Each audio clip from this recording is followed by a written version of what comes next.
Hello students of class 8th, now we move on to part number 4 of our chapter resource. बेटा हमने last part में क्या पढ़ा था कि नेचुरल रिसोर्सेज क्या होते हैं जो हमें नेचर के द्वारा दिए गए हैं, है ना, that are provided us by the nature, they are also known as the gifts of nature and they are used by the human resource, है ना। तो हमने पढ़ा था कि ह्यूमन रिसोर्स उनको यूज करते हैं, इसलिए ह्यूमन रिसोर्स को क्या बोलते हैं। देखिए आप लोगों ने यहाँ देखा था function of resources are also called as the function of human activities. Human activity करेगा तो रिसोर्स यूज होगा, ठीक है। अब नेचुरल रिसोर्सेज का फर्दर क्लासिफिकेशन करते हैं। देखिए मैंने आपको पूरे ये चार्ट में एक साथ नहीं करवा के पार्ट बाय पार्ट हम करेंगे इसको, ताकि हम अंडरस्टैंडिंग को बढ़ा सके हमारे, ना, समझना बहुत जरूरी है चीज़ों को।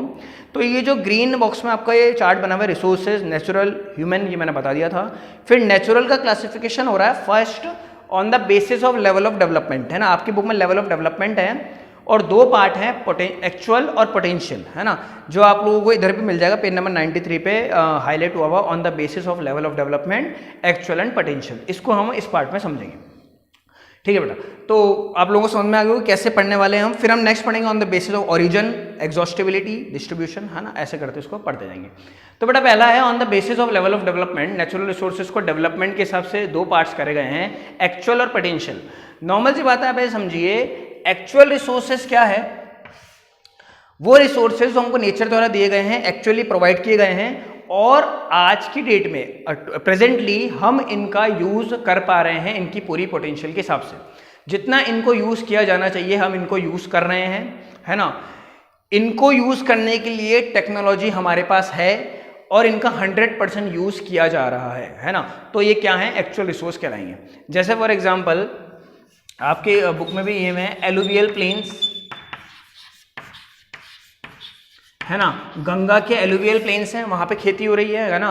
गंगा, यमुना, ब्रह्मपुत्र, तीन नदियाँ आपके नॉर्थ इंडिया में, जो यूपी, बिहार, असम वाला ये पार्ट है, यहाँ पे जो प्लेन्स बनाए गए हैं इनको एलुवियल प्लेन्स बोलते हैं, जो ये तीन नदियाँ बनाती हैं, ठीक है, जहाँ पे एग्रीकल्चर, खेती, फार्मिंग बहुत अच्छी होती है। तो वो उसका पूरी तरीके से यूज़ हो रहा है। व्हीट, राइस बहुत अच्छी मात्रा में वहाँ पे उग पा रहे हैं, एग्रीकल्चर बहुत अच्छी हो रही है, तो वो एक्चुअल रिसोर्स है, ठीक है। ऐसे ही किसी गल्फ कंट्री है, पेट्रोल। अब पेट्रोल क्या है, पेट्रोल आप देखा है कि सऊदी अरब, है ना, कतर, ओमान, इन देशों से आता है, गल्फ कंट्रीज से आता है, वहां पे पूरी तरीके से उनका यूज किया जा रहा है, इसलिए वो एक्चुअल रिसोर्स हैं। Now what is this potential resource. तो फिर ये पोटेंशियल रिसोर्स क्या है पोटेंशियल रिसोर्स वो रिसोर्स हैं जो अवेलेबल तो हैं अच्छी क्वांटिटी में, लेकिन हम किसी वजह से इनका यूज नहीं कर पा रहे। पहले तो हम एग्जाम्पल लेते हैं, फिर उन रीजंस की बात करते हैं क्यों हम इनका यूज नहीं कर पाते। Example, solar energy in Rajasthan.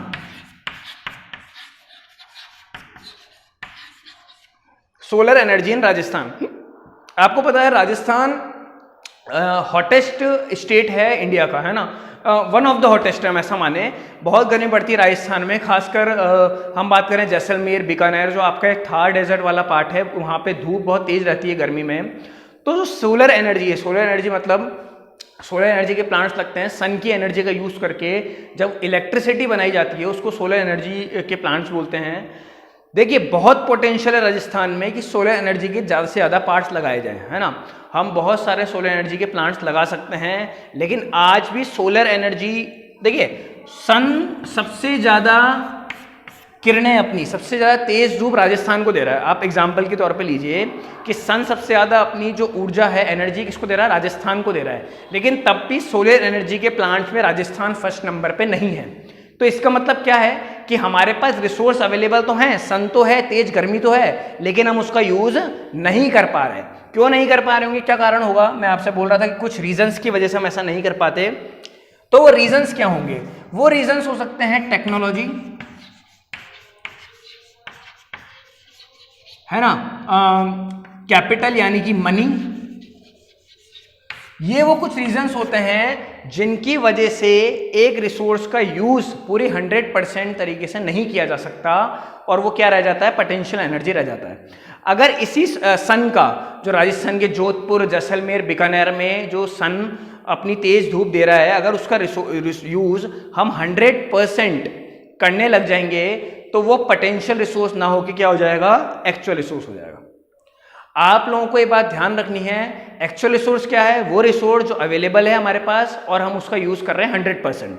जैसे एलुवियल प्लेन्स हैं गंगा यमुना के, उस पर बहुत अच्छी एग्रीकल्चर हो रही है, कोई प्रॉब्लम नहीं है, वो एक्चुअली रिसोर्स हो रही है, एक्चुअली यूज़ हो रही है, तो एक्चुअल रिसोर्स है। लेकिन पोटेंशियल रिसोर्स क्या है, वो रिसोर्स जो हमको नेचर ने दिए तो हैं, है ना, हमारे पास अवेलेबल तो हैं, लेकिन हम उनका यूज़ ही नहीं कर पा रहे। क्यों नहीं कर पा रहे? या तो हमारे पास करने के लिए टेक्नोलॉजी नहीं है, हमें उसको करना नहीं आ रहा है यूज़, है ना, या तो हमारे पास सोलर प्लांट्स लगाने का तरीका ही हमको पता नहीं है अच्छा, या फिर दूसरी बात हमारे पास पैसा ही नहीं है ना। तो अभी हमने क्या कहा, हम उसका यूज़ नहीं कर रहे, लेकिन आने वाले टाइम में फ्यूचर में शायद उसका यूज़ होगा, जब ये चीज़ें हमारे पास अवेलेबल हो जाएंगी टेक्नोलॉजी और मनी जैसी, तो वो पोटेंशियल रिसोर्स किस में कन्वर्ट हो जाएगा, आपका एक्चुअल रिसोर्स में कन्वर्ट हो जाएगा। तो होपफुली आप लोगों को ये बात, दोनों बातें समझ में आ गई होंगी। मैं बार बार बोल रहा हूँ, रीड करना बहुत जरूरी है, एक्चुअल रिसोर्स और पोटेंशियल रिसोर्स, यही बातें हैं जो मैंने बोर्ड पे आपको बताया, तो आपको इनको रीड करना है। एग्जाम्पल दिए हुए हैं वही, एक तो सोलर एनर्जी राजस्थान में, और एक लद्दाख का एग्जाम्पल दिया हुआ है यूरेनियम का, ठीक है। लद्दाख में जो आपका जम्मू कश्मीर में है लद्दाख, उसमें यूरेनियम है ना, जिससे इलेक्ट्रिसिटी बनती है, उसके रिजर्व मिलते हैं, धरती के नीचे पाया जाता है वो, लेकिन उसका यूज़ हम नहीं कर पा रहे क्योंकि हमको, हमारे पास टेक्नोलॉजी नहीं है, हमारे पास पैसा नहीं है। तो कोई चीज़ अवेलेबल है लेकिन यूज़ नहीं हो पा रही, तो पोटेंशियल रिसोर्सेज है। कोई चीज़ अवेलेबल है और 100% यूज़ भी हो पा रही है, तो एक्चुअल रिसोर्सेज है। इतनी बात आपको ध्यान रखनी है, फिर इसको रीड करके रखना है। बेस्ड ऑन ओरिजिन, बेटा इसको हम लोग पार्ट नंबर 5 में बात करते हैं। Thank you.